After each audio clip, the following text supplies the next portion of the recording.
സർവകലാശാലകൾ സ്വകാര്യവൽക്കരിക്കാനുള്ള സർക്കാരിന്റെ പദ്ധതിക്കെതിരെ ഗ്രീക്ക് വിദ്യാർത്ഥികളുടെ സമരം തുടരുകയാണ്. കഴിഞ്ഞ ദിവസം ഏഥൻസിലെ തെരുവിലിറങ്ങി വിദ്യാർത്ഥികൾ പ്രതിഷേധിച്ചു.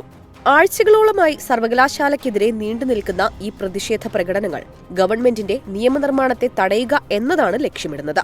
സ്വകാര്യ സർവകലാശാലകൾ വേണ്ടെന്നും എല്ലാ വിദ്യാർത്ഥികൾക്കും സൗജന്യ വിദ്യാഭ്യാസം വേണമെന്നുള്ള ബാനറുകളും മുദ്രാവാക്യങ്ങളും ഉയർത്തിക്കൊണ്ടാണ് വിദ്യാർത്ഥികൾ പ്രതിഷേധവുമായി രംഗത്തെത്തിയത്. അതിനുവേണ്ടി ഇനിയും സമരം ശക്തമാക്കുമെന്നും വിദ്യാർത്ഥികൾ പറഞ്ഞു. ഗ്രീക്ക് പാർലമെന്റിന് സമീപമാണ് വിദ്യാർത്ഥികൾ പ്രതിഷേധിച്ചത്. Pan Hellenic Union of Teachers അംഗമായ ദിനകരാനെ ഈ ബില്ലിനെ വിമർശിച്ചു. നിലവിലുള്ള സർവകലാശാലയുടെ പൊതു സ്വഭാവത്തിനെതിരെയുള്ള കടന്നുകയറ്റമാണ് ഇപ്പോൾ സംഭവിക്കുന്നത്. സർവകലാശാലകളെ സ്വകാര്യവൽക്കരിക്കാനുള്ള ശ്രമങ്ങൾ ഗ്രീസിൽ പുതിയതല്ല. 25 വർഷത്തിലേറെയായി സ്വകാര്യവൽക്കരണത്തിനെതിരെ പ്രതിഷേധിക്കുകയാണ്. തങ്ങളുടെ സമരങ്ങളാണ് അതിനെ തടഞ്ഞതെന്നും ദിനകരാനെ പറഞ്ഞു. പ്രതിഷേധത്തിൽ വിദ്യാർത്ഥികൾക്കൊപ്പം നിരവധി അധ്യാപകരും പങ്കെടുത്തിട്ടുണ്ടെന്നാണ് റിപ്പോർട്ടുകൾ സൂചിപ്പിക്കുന്നത്. നിയമനിർമ്മാണം പിൻവലിക്കുന്നതുവരെ സമരം തുടരാൻ തന്നെയാണ് തീരുമാനം.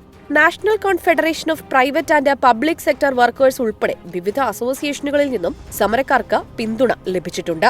പ്രതിഷേധങ്ങളുടെ ഭാഗമായി മറ്റ് നിരവധി സർവകലാശാലകളിൽ ക്ലാസുകൾ താൽക്കാലികമായി നിർത്തിവെക്കേണ്ട അവസ്ഥയാണ് ഉണ്ടായത്.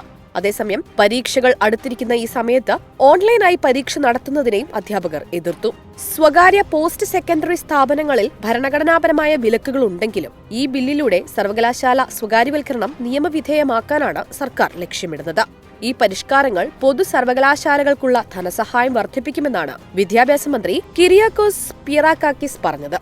സർക്കാരും സമരക്കാരും തമ്മിലുള്ള സംഘർഷങ്ങൾക്കിടയിൽ ഈ മാസം അവസാനം പാർലമെന്റ് ബില്ലിന്മേൽ വോട്ടെടുപ്പ് നടത്താനാണ് നിലവിലെ തീരുമാനം.